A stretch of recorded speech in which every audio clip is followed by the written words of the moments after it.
Can we do beans right here? Oh, right there. Okay. That was a good bean. Okay, we're gonna do it again. Beans. Good bean. Well, what I would like to do and what I'm trying to do is make sure I don't have to carry a target with me, and they're already using my hand as a target. But I would like them to be able to put their paw on my knee when I'm sitting down so I can trim their toenails. It's just easier. That's a good idea. So it's about as much effort as he wants to exert today. And I don't blame him because it's hot. Um, all right, so I'm assuming we are live now. We are crisis averted. OBS decided it was going to save my settings, but in a different area that I could just click Okay, on. good. All right.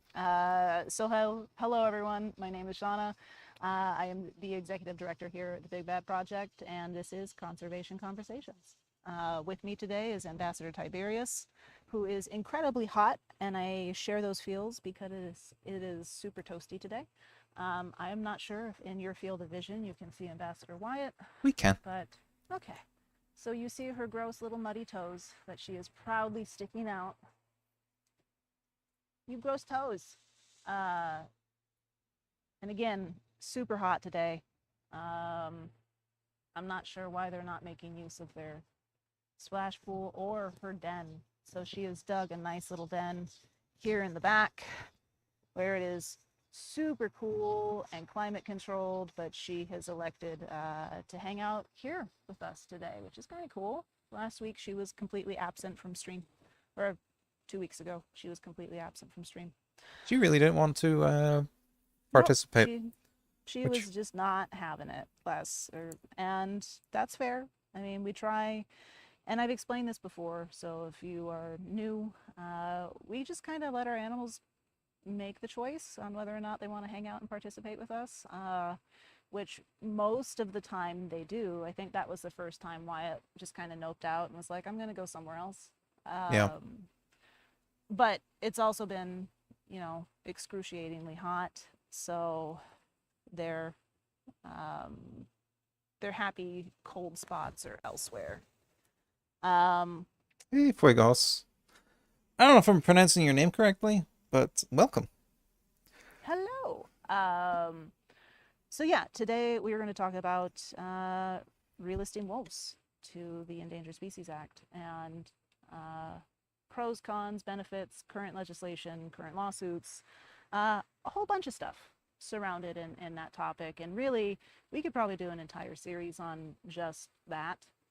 But I think it's a really important thing to have a high level overview of what's going on and why, and the potential impacts for relisting and the impacts of delisting wolves. So, Yep. um, so yeah, Paul. Oh, that's probably also important. Paul is the voice in the sky that you were Aye. hearing. he is he is manning all of the electronics and tech stuff inside because that is definitely not my forte. Uh, so round of applause for him, and I'm just gonna have him start leading the discussion. All While I right. throw treats over at Tibby, oh, he's gonna nap hardcore.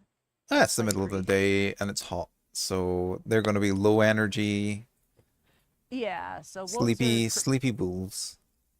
wolves are crepuscular, so that means that they're most active at dawn and dusk. So middle of the day when we do these, very low energy, very unexciting, I guess. They mostly just want to lay around and sleep. Sometimes they want to do that and be social, which we are seeing here today with Wyatt and Tibby. Um, and we're not really asking much of anything. Oh, hi. I'm not really asking much of anything for these guys. No, we don't do that. You sit. We're not going to sit. We're going Yeah, to this go isn't away. so much, this isn't Okay. a intentional like training session for them. No, this is just hang time. So, here. Thank you. Good boy. So today we're talking about the Endangered Species Act and the fact that wolves have been removed from it. Um, so yeah, should we get dug into questions regarding the for and against for relisting them. And they have exited stage left. They're both leaving. Okay, bye. It's like, oh man, you're talking about things? Just kidding. Well, if that's the case, I'm gonna sit down on the gravel because this log is not the most comfortable thing. We need to carve you a log that you can sit on. That's Yeah. like a chair. That might be a project. Well, I'm also gonna see if I can test their recall. See if they'll come. Tibby, here. And like magic, he will reappear. What a good boy.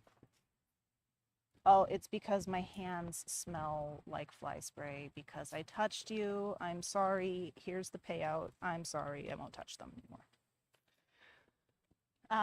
Yeah, Paul, go ahead, take it away. I know, sorry, So bud.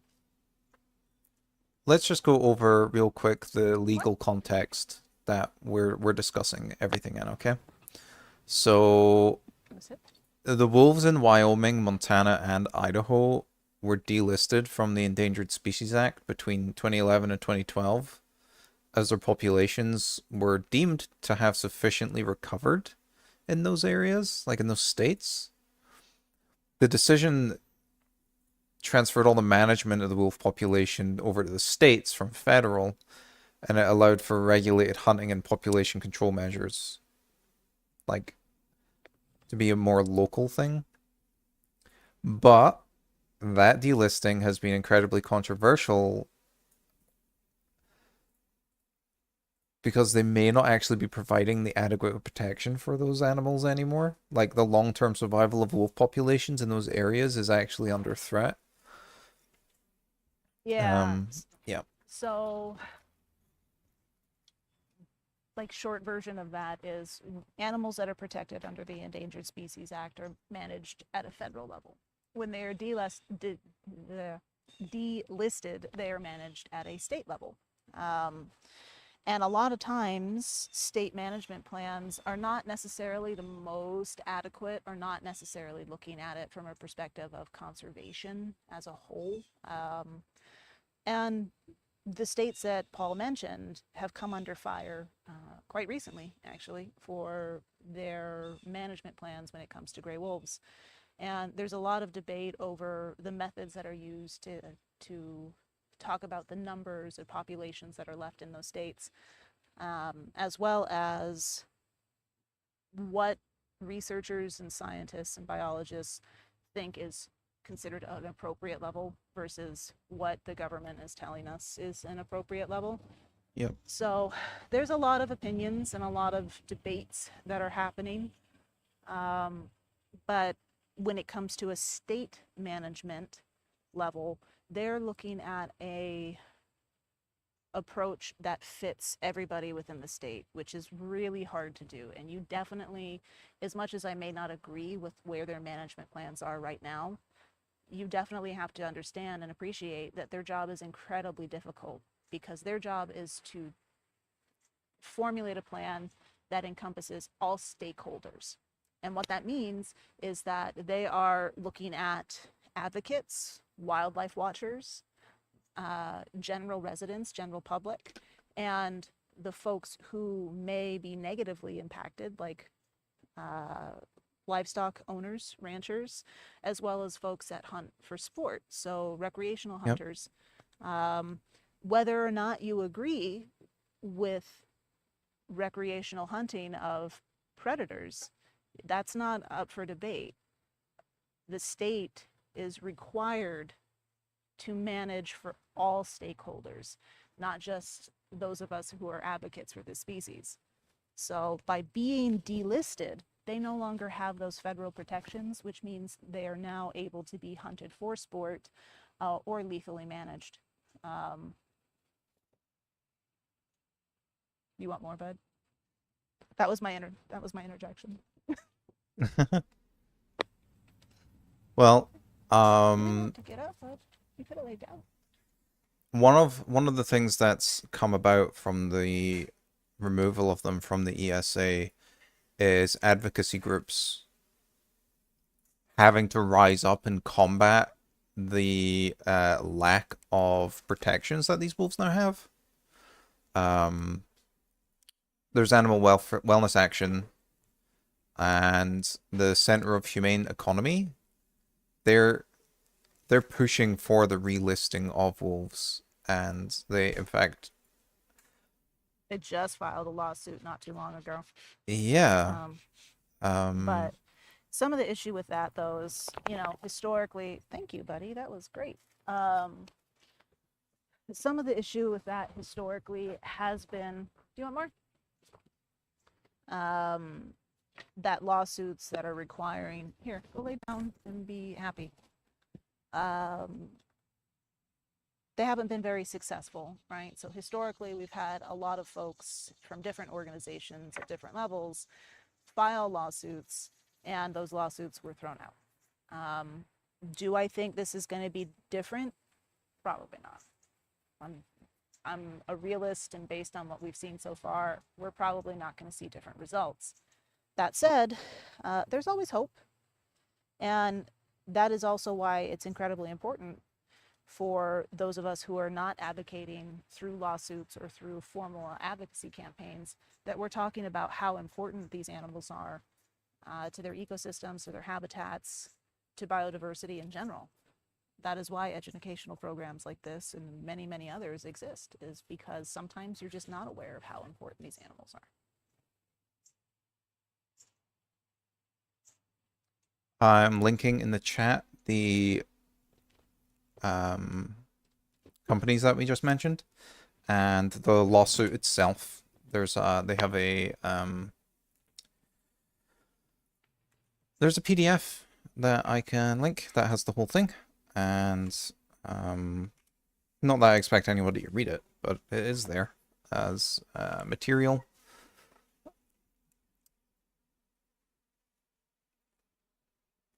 Okay, so yeah, there's a whole bunch of other people out there kind of pulling, like, taking the torch for wolves and making sure that they still have that voice for being, like, they're not safe yet, right? Like, the populations aren't safe.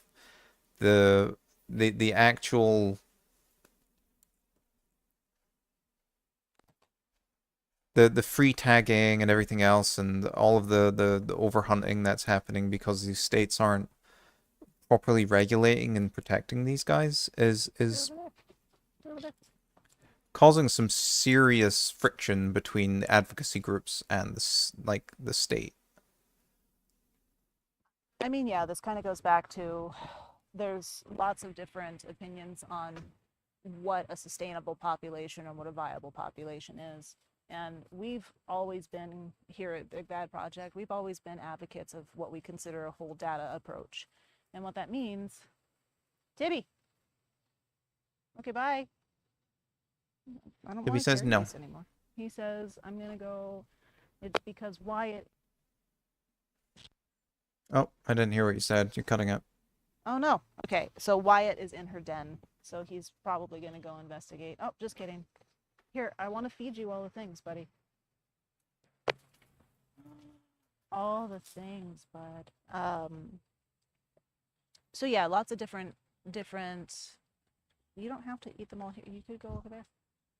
Um, Lots of different opinions on what a sustainable or viable population is. And again, going back to that whole data approach, it's not just looking at population numbers, right? Like there's evidence and studies that suggest that lethal removal of like your dominant pack members, so your mating pair, right, your breeding pair, suggests that if we remove one of those, it disrupts the pack and actually causes an increase in livestock predation, which is typically one of the most named issues or cited issues that people are concerned about. Yep. So Yeah, when we're that looking at just numbers, it's not taking into account those studies or that data. You want more, bud? yeah, Gibbs. that destabilization is real for these packs. It is, And we have talked about this before. Yeah. no, totally, because wolf packs are by and large part family units, right? So we have a mom and dad, and then generations of siblings, and sometimes older populations. Um, but that's like you losing a parent, right? It destabilizes your household, right? So we're looking at how that affects wolf packs as family dynamics, right? And like I said, there's studies and data to suggest that by removing one of those main figures, you're destabilizing the pack and increasing predation. Yeah. So, um, and that data isn't considered, or those studies, that science is not considered when it comes to management plans. And I think that's incredibly unfortunate, because now we're not looking at a whole data approach, we're just looking at population numbers, which doesn't necessarily spill out the whole story. Um, yeah, like I said, super unfortunate. Yeah. I believe there's some what's the word? Sorry, that wasn't far enough. My bad.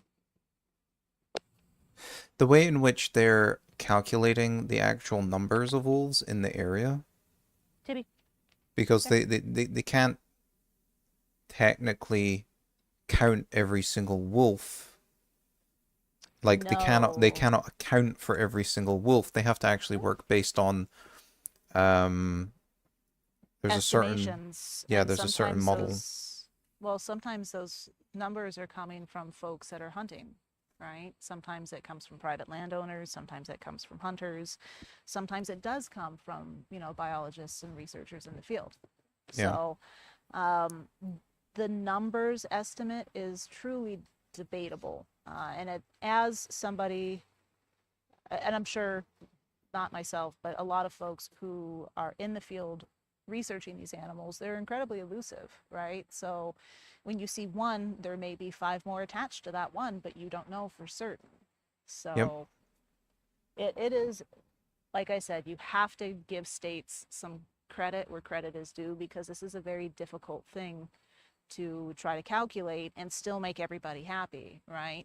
Because those of us who adamantly oppose hunting of predators are never going to be satisfied with the fact that the state has to accommodate those types of stakeholders, right? Yep.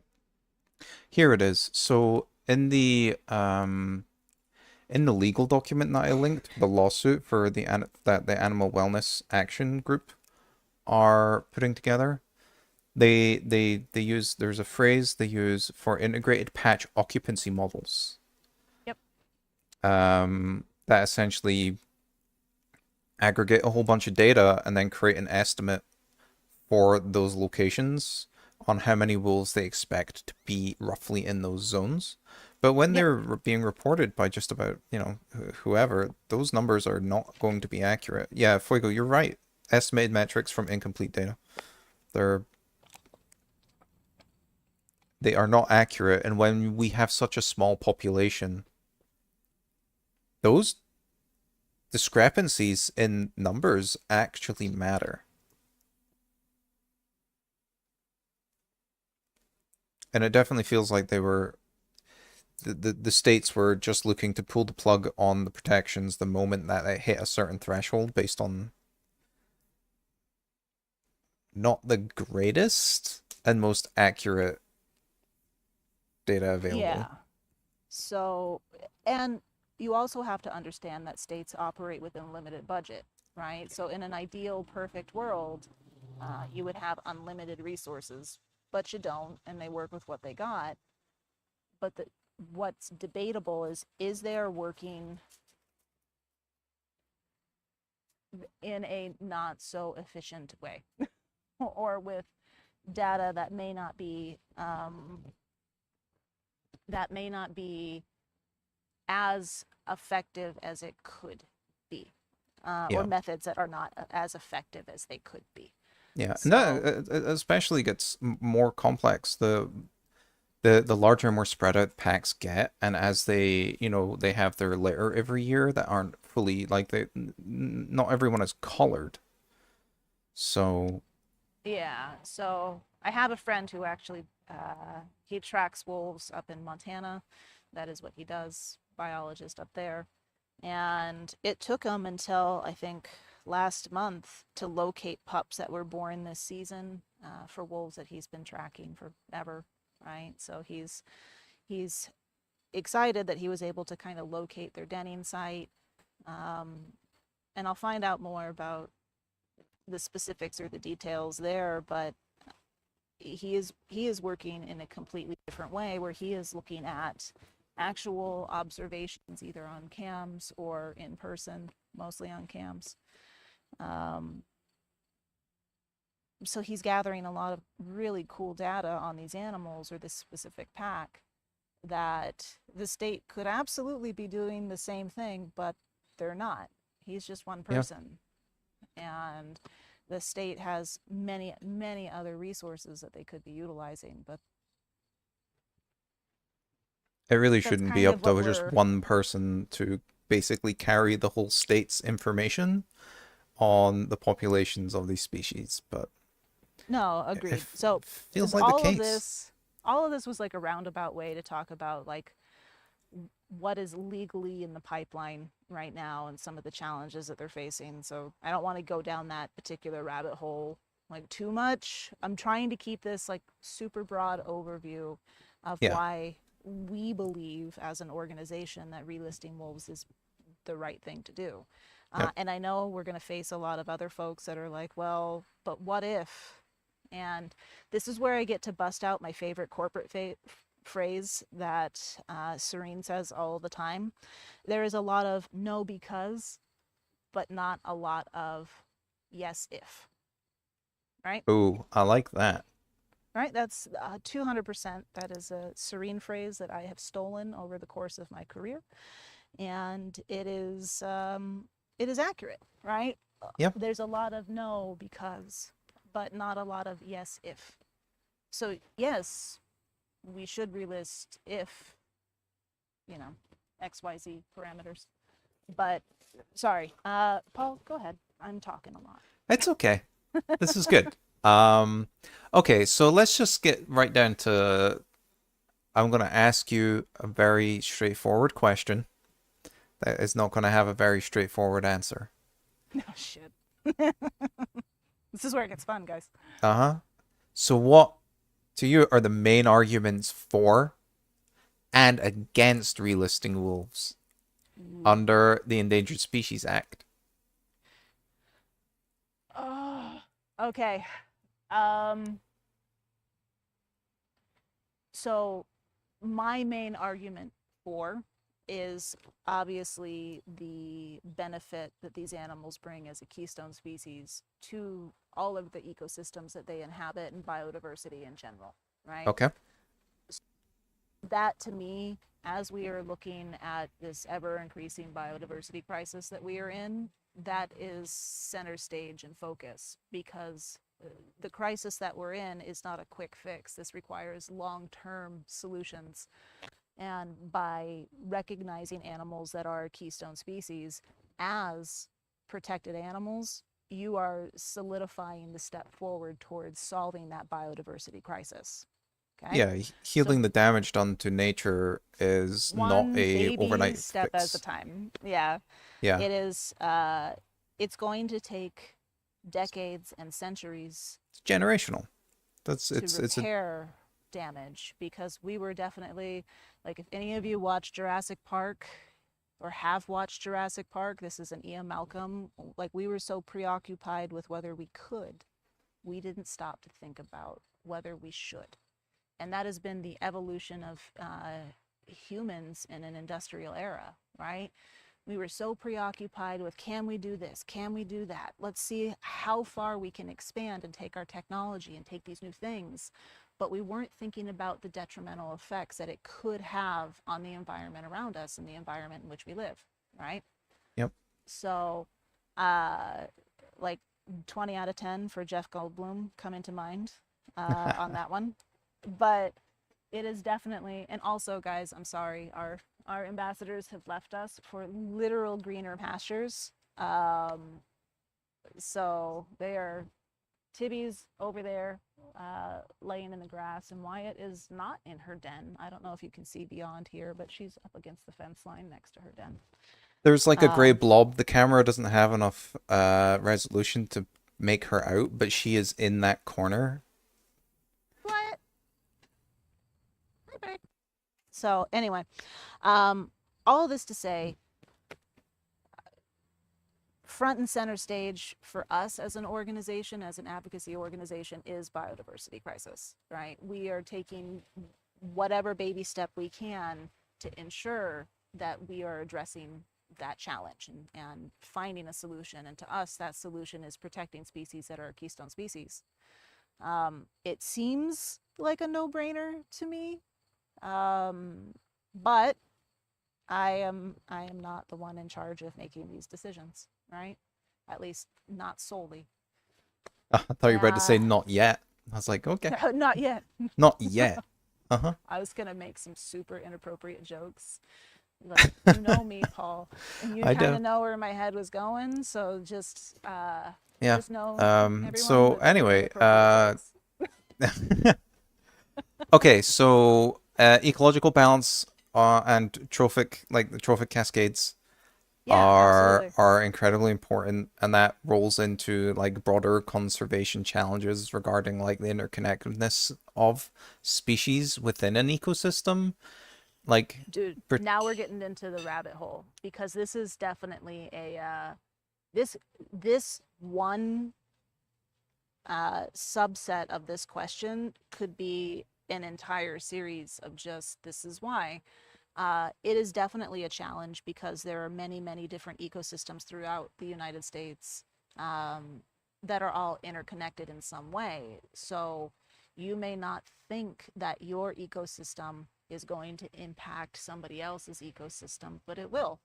There's not like hard boundaries, right? no, nature Um, doesn't know hard boundaries. It never has. Nature does what nature wants, right? So, uh, man, that cloud cover is magical right now. Yeah, it's Just so completely you know. flattened out. It is like a matte painting. I am dying out here. Not really, but I'm gonna say it's my first world problem for today. Um, so Toasty. yeah, that is my major argument for. There are many other points that I could make, but for the sake of time, I'm gonna say that is the main focus that I think should be front and center. Okay. Now, the most vocal argument that we have heard or that we normally hear when it comes to advocating against relisting wolves normally has to do with livestock ranchers and livestock being disproportionately affected by predatory behavior, right? Yep.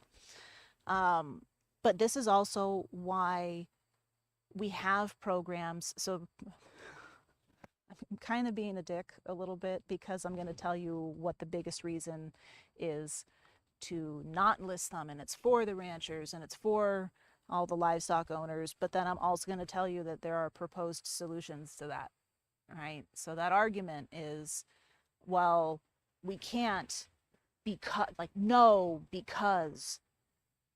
But really, it should be a yes if we have programs in place that are going to compensate livestock owners for the loss of their livestock, Yep. or yes, if we have programs in place to help support non lethal methods of conflict mitigation. I feel like Colorado has a good leg up in this regard because after we read through their proposals before releasing their wolves, at the tail end of last year, Mm-hmm. they've laid out very clearly that there is a bonus to ranchers if they are able to prove that they implemented non-lethal measures before resorting to a lethal method. So I'm also going to go ahead and poke hole in some of the programs that are currently in existence, right? So Okay. um, the states that we're talking about where wolves are not protected, they do have programs that will reimburse livestock owners and ranchers, agribusiness, for their losses. However, you have to prove that it was a predation event that occurred by a wolf. And that can be increasingly difficult, especially when you have hundreds and hundreds of acres of property that you graze your cattle on. And I'll give you one very real life example, and how this rancher kind of solved that problem. So, this particular rancher has thousands of acres and is a very large producer. They move their cattle, they drive their cattle up to one range, and it's fairly protected um, during birthing season, during calving season. Now, they don't monitor the cattle all the time. They go up and they do checks. Well, by the time they went up to check on their animals in a reasonable interval, several of their cows had given birth and there was no evidence of those calves. Now, that those cows were confirmed pregnant. He had recorded that they were confirmed pregnant. He recorded the last time that they went to investigate, and then the subsequent time where they went to investigate and those cows had given birth, but there's no evidence of a calf. So he was reimbursed because he kept meticulous records, right? But had he not done that, he wouldn't have been reimbursed for the majority of the calves that he lost that season. Yep. So there are holes, or as we like to say, opportunities for improvement in their programs, right? So a lot of agribusiness owners are really frustrated that the burden of proof lies on them when they feel like it shouldn't, right? So how are we addressing that to create better programs that reimburse them? And then, we also want to look at more non-lethal methods of wolf conflict mitigation. There's not a lot of funding that goes into that, right? There are very, very few organizations that are testing out those theories. There are very few organizations that support new research. And this is where I get to kind of like plug Big Bad Project, because we just signed our agreement with USDA, APHIS, Wildlife Services as a principal investigator on their drone hazing research. So basically what this is they're implementing drones as a means of conflict mitigation. So they're flying drones and using the speakers on the drones to essentially yell at the wolves and say, get out of here. And the wolves are so averse to human presence that they hear that voice and they're like, nope, I'm good. And they hightail it. So preliminary research was done in 2022, great results. But what's really cool is that there are a lot of agribusiness in the area where this study was done that are like, yes, full bore, we are in. Let us know what we can do to help. Let us know what kind of financial support you need, which is incredibly awesome that they're looking at it from, this is a solution that's viable, let's invest in it. So we have that area of historic bad guys that are investing. We also have the advocates who are like, we need more methods of non-lethal livestock wolf conflict mitigation. But nobody's investing into that technology or that research. There's another period of research that is happening this year. The Big Bad Project is investing $20,000 into that. Again, we are principal investigators on that project because we believe that this new technology may put us at an advantage where systems can be implemented on a statewide level where we know that predation occurs and the technology is there to program drones to go out in certain patterns, patrol certain areas, do certain things, return back home to charge, go out again. So I think that there's more research that needs to be done, but results are pretty promising, right? So I think that Incredibly. it's up to us as advocates to source out that kind of stuff, right? To source out what is viable, what is not viable, support the research and the people doing it. And yeah, all of this to say, there's a lot of no, they shouldn't be listed because it's going to adversely affect livestock. But I'm saying, yes, we should list them if we have sustainable programs to reimburse ranchers that are affected. And we are supporting new and developing technology or research into new and developing technology for non-lethal methods. See, again, comes down to a no but versus a yes if approach. Yep, absolutely. I do think that there needs to be a balance struck somewhere between the like the ecological impact and the environmental impact there. The so long as the legal avenues for reimbursement are robust and Mm-hmm. aren't so convoluted and difficult to approach that the ranchers are simply just going to be turn around and be like, nah, it's cheaper for me to just grab a gun, right? That Yeah. like that cannot be what does it for them. There has to be a greater incentive for them to like put their gun down and go and figure out another way to approach this situation. And I do think the drones and the hazing, it's a promise. I think it's a winner. I really do. I think it's a winner. I think that the proposal to be able to have automated routines that allow for these ranchers to cover large tracts of land. Mm-hmm. Um, well, because normally what would be range riders either out on ATVs or horseback. It's like compare that to just booting your drone up and flying it around. Yeah. That's so much less resource intensive. So I will say that the biggest challenge here is going to be the cost, like the investment into that to get it started. But I believe that there's enough support to make it happen.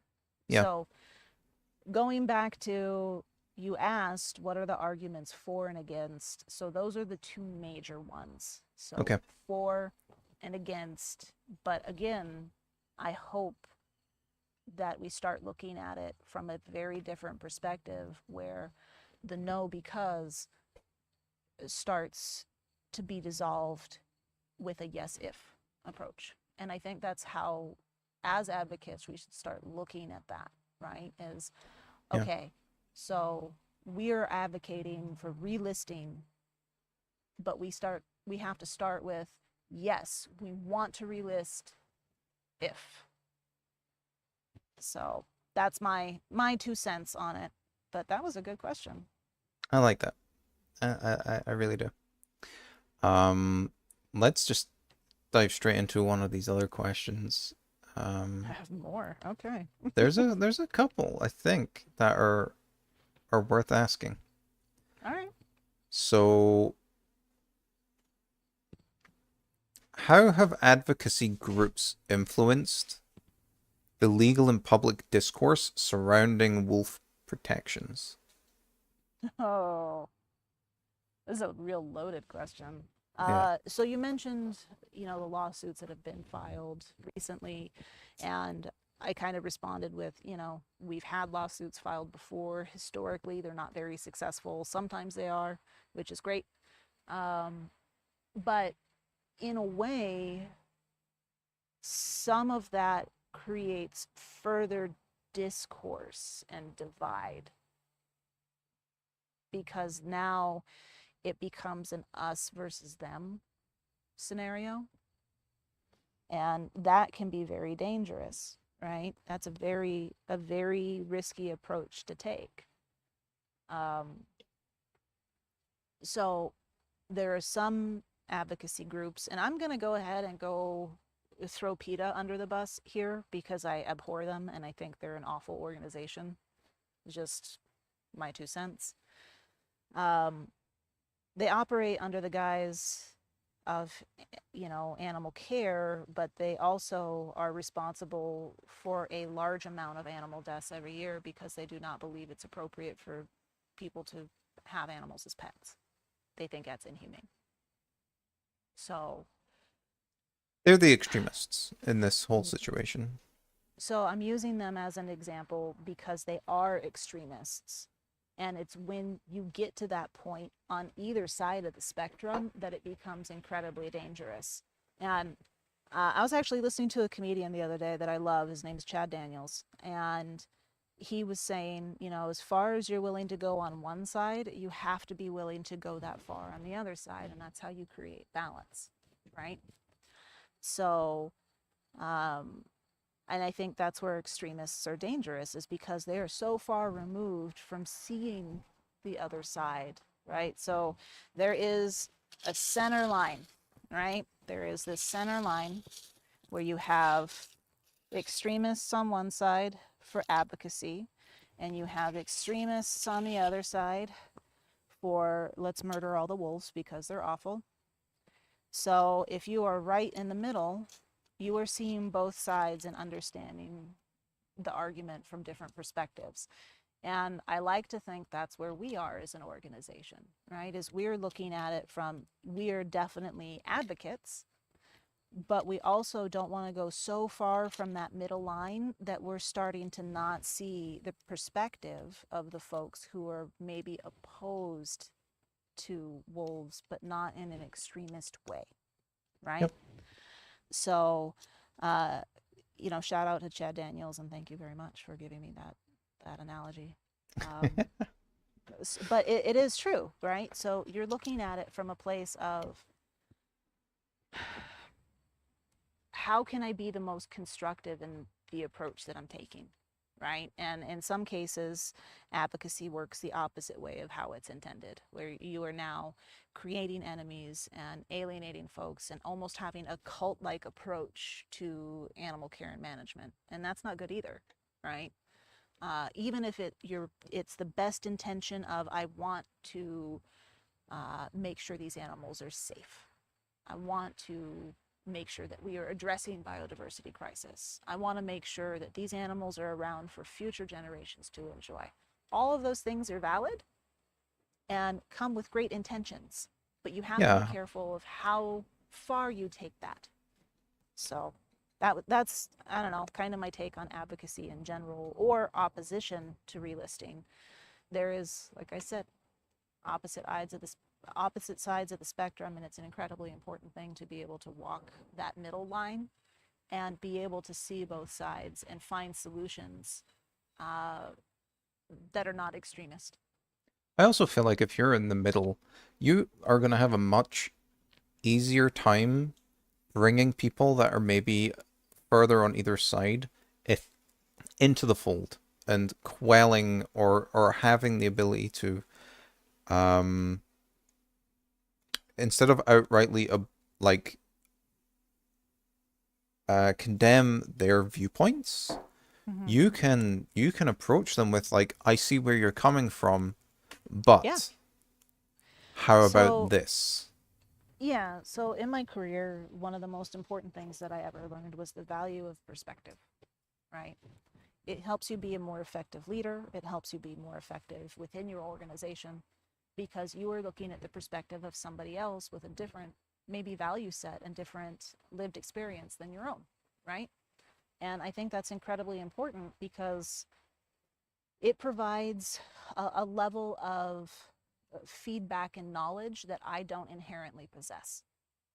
And I think it's really important to consider perspective in the decisions that you make, and uh, that is why it is so important to me to be not too far away from that center line. Yes, we are advocates. Yes, We are looking for solutions that work for everybody. And the reason that we're doing that is because we're listening to the other perspectives that we don't necessarily agree with, right? So I may be talking to somebody who's adamantly opposed about relisting wolves because they have genuine concerns or fears. But instead of saying you're wrong and, go to hell, it's okay, I hear you. I am actively listening to your perspective, and now I'm looking at it from a yes, I want to relist if. Yep. I feel like a lot of what we do is very much based in the reality of the world and the society we live in. Oh, for sure. Um, and it's also tempered by that whole data approach, right? Like we have the facts and the figures at our disposal Mm-hmm. to make a lot of these decisions be informed decisions instead of purely based on emotion or want and desire for a Yep. certain like ideal outcome. So, I mean, Compromise, really. it is about compromise, right? And I'm going to say something that probably will turn off a lot of people, but there are times where lethal methods are required for all animals, not just wolves. And that is in situations where animals have become too habituated to human presence. And yes, you could make the argument that we are in their territory and that we have to respect that we have infringed on their environment, but it's also our environment too, right? So when the risk becomes too great, when you have a bear or a mountain lion or some other predator that is habituated and not afraid of people, but maybe taking that I'm not afraid too far into, well, I'm going to enter their home or their garage or their backyard when they're present, then it becomes scary because these are lethal animals, right? Yeah, when So humans become their main source for food. that becomes a scary situation, right? And it's not intentional. And most of the time, you have to exhaust every other method possible, right? So in situations where animals become habituated, the majority of the time, if you dart them and move them to a different area, that solves the problem. There have been cases where that does not solve the problem, and that animal will hone in and return to human populations, and now you're left with a choice, right? Do you risk the safety of others, or do you eliminate the animal? And I think in some cases, the elimination of that animal is warranted. Again, my 2 cents. But I do believe that we should exhaust every other approach possible. And I think that's where there's a lot of fervent passion, right? Like there's a lot of fervency in how people feel, especially about wolves. And having worked with them and been around them for like the last 22 years, they are incredible animals. And I feel like it's no secret that they are my favorite. Their intelligence and their humor and their wit, which they have, is just second to none, in my opinion. So I'm a very passionate advocate, but I'm also somebody that is a realist and that is understanding of the fact that there are other stakeholders who I need to address to ensure the safety of these animals. And the way that we do that is by listening to their perspectives, you know, Yep, absolutely. finding solutions that work for everybody. So, I did forget to mention that um, there are a number of advocacy groups that are championing the return. Dude. Okay, so I'm gonna go ahead and shout out Project Coyote. One, because my buddy Topher works there and he is a phenomenal, phenomenal advocate. He is somebody that is passionate and articulate and considers other perspectives. But what they are doing as an organization is promoting the coexistence of humans and the animals that we share our lives with, right? We share our habitats with, our ecosystems with, our biospheres with, any of those words. So, um, but I think that it is incredible work that they are doing, and you should absolutely check them out. And there are some other organizations. Defenders of Wildlife is a national organization that I'm sure a lot of you have heard of. If not, go check them out because they are also fantastic in what they do, and uh, they're major advocates not just for gray wolves but of other species across the nation.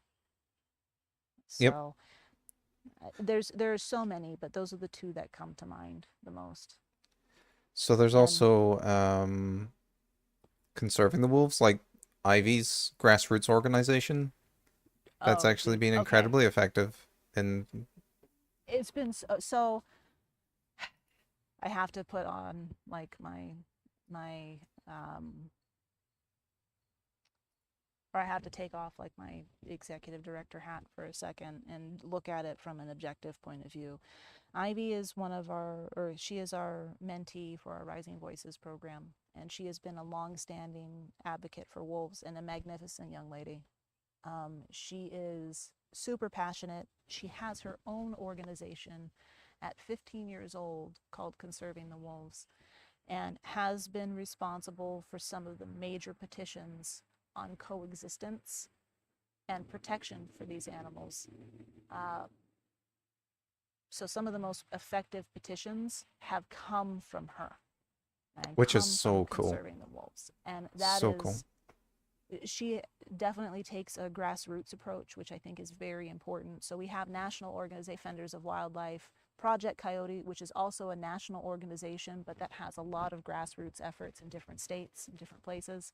And then we have Conserving the Wolves, which is definitely very grassroots oriented and is still continuing to emerge and grow as Ivy, you know, uh, also grows. So I am humbled by how amazing this young lady is at 15 years old, because I wasn't that way. Okay, I was not that focused or that dedicated or that um, giving of myself. So seeing that in somebody so young is truly an amazing thing to witness. Truly, truly. Okay, we're hitting we have like 5 more minutes. Oh, I'm gonna Bef wrap it then because I'm dying. The animals are just done. They're not here for it today. They yeah, are they are definitely hiding in the hiding. grass where it is cooler. As we Wyatt, in go on, fact, is in the hovel. I she watched is. her. You could see her little You butt go up in were, the air, and then she just vanished into the ground. and you missed her emergence because I can see her right back here. Oh, She's I did? not in the Sorry. hovel. Okay. No, she's Sneaky. laying in the corner where the grass is the tallest, and then Tibby is laying against the fence line over here. Um, so I'm gonna go ahead and wrap today by saying we really need to take. I think the underlying theme today is yes, we should relist wolves if we can meet the parameters and concerns of those other folks who are against listing wolves. So uh, I think that that is the correct place to be and the correct mindset to have. Um, we'll be back in a couple of weeks with another conservation conversation. I'm not sure on the topic yet. There's some stuff that's happening in the background that, you know, uh, I'm not sure what's going to happen advocacy wise or even lawsuit wise. So I kind of want to see how that progresses in the next couple of weeks, or the next week or so. But we will Okay. be back for another conservation conversation as the weather starts to cool off and change. We'll probably see our ambassadors want to be more engaging and interactive. Um, and as we hit that change in seasons, we might adjust the time a little bit. This might be something we do maybe earlier in the morning or later in the afternoon. It just depends. And really, there's no guarantee that they're going to want to join us anyway. So But I can assure you that it is nearly 90 degrees here in Indiana outside. it is So not comfortable. they, if we're not comfortable, they are absolutely not comfortable. So yeah, I know I'm really excited for the change of seasons. I want it to Oh, be a little bit please. colder and start getting those trees turning. Yeah. I'm excited Um, for fall colors. As somebody from Southern California, we didn't get seasons. So living somewhere where there is seasons is maybe one of my favorite things. I digress. yeah. We'll be back in a couple weeks. Thank you guys for tuning in. And yeah, I'm going to go inside and drink something cold. All right, guys. Thanks for hanging out, Fuegos. Thank you so much for Tibby, being with us since the start. snackies. Yeah, we'll be live again in a couple of weeks, and I hope to see you guys there. All right. Bye, everybody. Bye.